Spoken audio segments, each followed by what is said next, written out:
The night before Christmas. 'Twas the night before Christmas, when all through the house not a creature was stirring, not even a mouse. The stockings were hung by the chimney with care, in hopes that St. Nicholas soon would be there.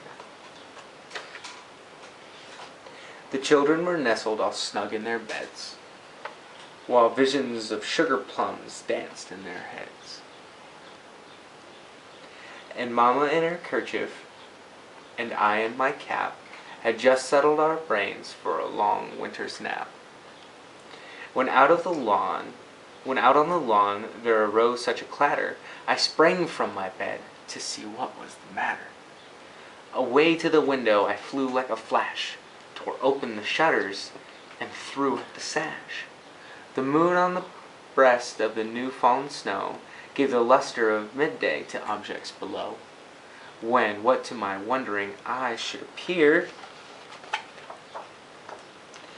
but a miniature sleigh and 8 tiny reindeer, with a little old driver so lively and quick, I knew in a moment it must be St. Nick. More rapid than eagles his coursers they came, and he whistled and shouted and called them by name.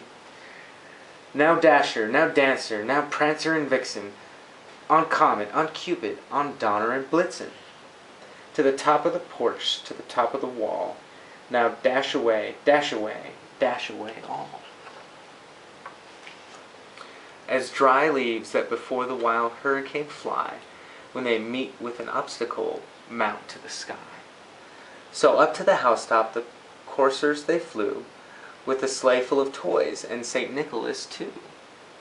And then in a twinkling I heard on the roof the prancing and pawing of each little hoof. As I drew in my head and was turning around, down the chimney St. Nicholas came with a bound. He was dressed all in fur from his head to his foot, and his clothes were all tarnished with ashes and soot. A bundle of toys he had flung on his back, and he looked like a peddler just opening his pack. His eyes how they twinkled, his dimples how merry, his cheeks were like roses, his nose like a cherry. His droll little mouth was drawn up like a bow, and the beard on his chin was as white as the snow. The stump of the pipe he held in his teeth, and the smoke it encircled his head like a wreath. He had a broad face and a little round belly that shook when he laughed like a bowl full of jelly. He was chubby and plump, a right jolly old elf, and I laughed when I saw him in spite of myself.